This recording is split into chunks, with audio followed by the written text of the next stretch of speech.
आप लोगों के साथ कोहिनूर इंडस्ट्रीज लिमिटेड KOIL इसका फंडामेंटल प्लस रिजल्ट एनालिसिस करते हैं जी। और सबसे पहले इसका जो आपके सामने ये इक्विटी शो हो रही है ये थाउजेंड्स में नहीं है, ये फुल फ्लैज अमाउंट है और ये 54 करोड़ रुपए की इक्विटी है।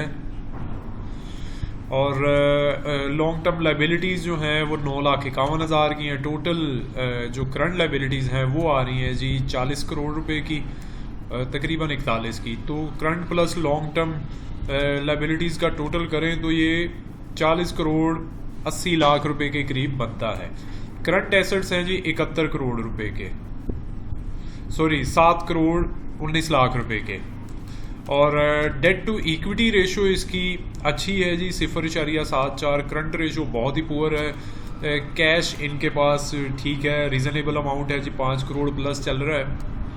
और अभी हम अगर इसका फंडामेंटली तो देखा जाए तो ये कंपनी मतलब एक बहुत ही स्मॉल साइज कंपनीज में आती है स्टॉक मार्केट के एतबार से अगर हम देखें। और फंडामेंटली बस ठीक है, मुनासिब है। इन्वेस्टमेंट के पॉइंट से नहीं कह सकते लेकिन ठीक है, इसमें मार्जिन है। अगर ये इनकी जो टॉप मैनेजमेंट है थोड़ा बहुत अपनी एक्सपेंशन करें, थोड़ा सा अपना बिजनेस जो है वो माइंड एक्सपेंड करें किस तरह से और क्या, वो अभी नीचे डिस्कस करते हैं। सबसे पहले इसका जो रेवेन्यू है 31 मार्च 2021 का 1 करोड़ 59 लाख रुपए की सेल्स थी जी, रेवेन्यू था बेसिकली। और इतना एक ही तकरीबन 15-16 लाख रुपए का डिफरेंस है जी। 10.7% इंक्रीज़ हुआ रेवेन्यू ये लास्ट ईयर से। और वो भी मैं अभी आपसे डिस्कस करूंगा तो आपको क्लियर हो जाएगा कि किस तरह से। एडमिनिस्ट्रेटिव एक कॉस्ट है इनकी और वो 11% बढ़ी है। इसी तरह अदर इनकम्स हैं वो 328% बढ़ी है, मतलब 3 गुना से भी ज़्यादा, तकरीबन 3.5 गुना पिछले साल के मुकाबले में अदर इनकम की अमाउंट बढ़ी है। और ये बड़ी ठीक ठाक हो गई है, 65 लाख रुपए तकरीबन हो गई है, जबकि 15 लाख रुपए थी लास्ट ईयर सेम पीरियड में। और फाइनेंस कॉस्ट इनकी बहुत माइनर ही है लेकिन थोड़ी सी बड़ी है। Share of profit of associated वो इनके लॉसेज हैं बेसिकली, उनमें अच्छी खासी कमी आई है तकरीबन 14% की। और टैक्सेस और वो ऑलमोस्ट सेम ही है, 1.6% बढ़े हैं। तो profit after tax 1 crore 47 lakh रुपए हो गए हैं, जबकि लास्ट ईयर 87 लाख थे। तो ऑलमोस्ट पिछले साल के मुकाबले में 31-32% परसेंटेज के एतबार से फ़र्क पड़ा है। Earning per share last year same quarter 2020 मार्च के क्वार्टर की अगर अर्निंग देखें तो 29 पैसे थी, जबकि इस साल मार्च क्वार्टर की अर्निंग आधा रुपया तकरीबन हो चुकी है, 0.49। और अगर 3 क्वार्टर्स का आप एक्यूमुलेट करें तो 1 रुपये से ज़्यादा की अर्निंग हो चुकी है, जबकि लास्ट ईयर सेम क्वार्टर में 78 पैसे की अर्निंग थी। तो अर्निंग के अतबार से इसकी टारगेट प्राइस 11 रुपये से 13 रुपये हो सकती है। स्टॉप लॉस इसका क्लोजिंग बेसिस पे हो सकता है जी 8 रुपये 2 पैसे। बिजनेस क्या करते हैं ये भी मैं आप लोगों के साथ डिस्कस करता हूँ। अच्छा जी, इस कंपनी ने बेसिकली अपनी इन्वेस्टमेंट बढ़ाई है और इसकी डिटेल अभी ये शेयर करेंगे अपने एनुअल रिपोर्ट में। अभी इन्होंने डिटेल नहीं बताई कि किस तरह से किधर इन्वेस्ट किया है।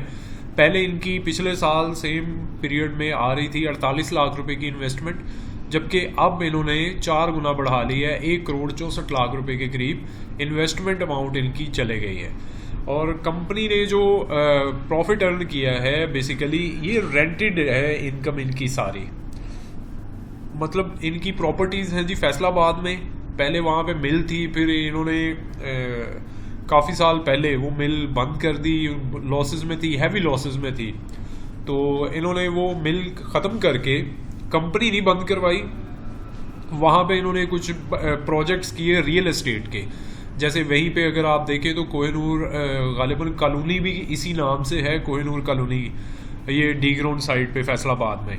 तो वो इन्होंने कुछ रेंट आउट की प्रॉपर्टीज़, कुछ इन्होंने वो कर दी सेल आउट। तो जो रेंटल इनकम है इनकी अच्छी खासी प्रॉपर्टीज़ हैं जो रेंटेड हैं, वो उसमें कमर्शियल भी है, रेजिडेंशियल भी है, और कुछ शॉप्स वगैरह करीब करीब जो है ना इस कॉलोनी के बाहर वाली साइड पे भी कुछ हैं जो इन्होंने रेंट आउट की हुई हैं और थोड़ी सी सेल आउट की हुई है। तो ये सारी इनकम उनकी रेंटल इनकम, रेंटेड इनकम है। रेंटल इनकम जिसको हम कहते हैं जी कि ये आ रहा है रेवेन्यू रेगुलरली इनको। उसके अलावा जो है कंपनी पहले यान वगैरह और टेक्सटाइल रिलेटेड सेक्टर में थी, तो ये ख़त्म करवा दिया इन्होंने। ये कंपनी इन्होंने ख़त्म कब की थी जी?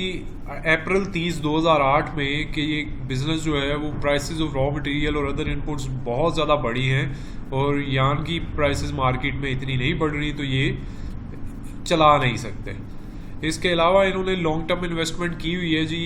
एक कंपनी है कोहिनूर पावर कंपनी लिमिटेड, ये इनकी एसोसिएटेड कंपनी है और इसमें भी इन्होंने अपनी इन्वेस्टमेंट की हुई है और वहाँ से इनको कुछ कैपिटल गेन की सूरत में भी ये अपनी इनकी प्रॉपर्टी में इन्वेस्टमेंट की अमाउंट में इजाफा होता है और अदर इनकम में जो आ रही है अमाउंट, उसका एक मेजर पोर्शन यहाँ से जो इनको डिविडेंड मिलता है, पे आउट करते हैं वो मिलता है जी इनको। तो ये इसका टोटल मॉडल है और इनके डायरेक्टरान बहुत ही समझ लीजिए कि रिच फैमिलीज़ हैं। इनके सहगल फैमिली है जी। सहगल फैमिली एक वक्त था कि सिंबल ऑफ सक्सेस और सिंबल ऑफ वेल्थ इसको कहा जाता था, लेकिन फिर खैर हर उरूज को ज़वाल है, बहुत सारे लोग इनके डाउन गए और अभी भी अब वो पोर्शन नहीं है इनका पाकिस्तान की इकॉनमी में जो एक वक्त था कि इनका नाम और जितना इन्होंने चलाया था सेटअप अपना। तो इसमें इन्वेस्टमेंट के एतबार से तो मैं नहीं कंसीडर करूँगा, लेकिन ये है कि 11 रुपये से 13 रुपये तक का इसका टारगेट हो सकता है। और इसके अलावा अगर इन्होंने इस बार भी अपने फाइनेंशियल ईयर में पे आउट दिया, जबकि जो कि लास्ट ईयर में 75 पैसे का दिया था, तो अगर ऐसा हुआ तो यकीनन ये 16 से 17 रुपये तक की रेंज में भी जा सकता है। तो ये कोई बाइंग सेलिंग कॉल बिल्कुल नहीं है, बस आपको अपना मैंने ओपिनियन और व्यू शेयर किया। अगर आपको समझ आए तो आप इसमें इन्वेस्ट कर सकते हैं। KOIL इसका सिंबल है जी, कोहिनूर इंडस्ट्रीज लिमिटेड।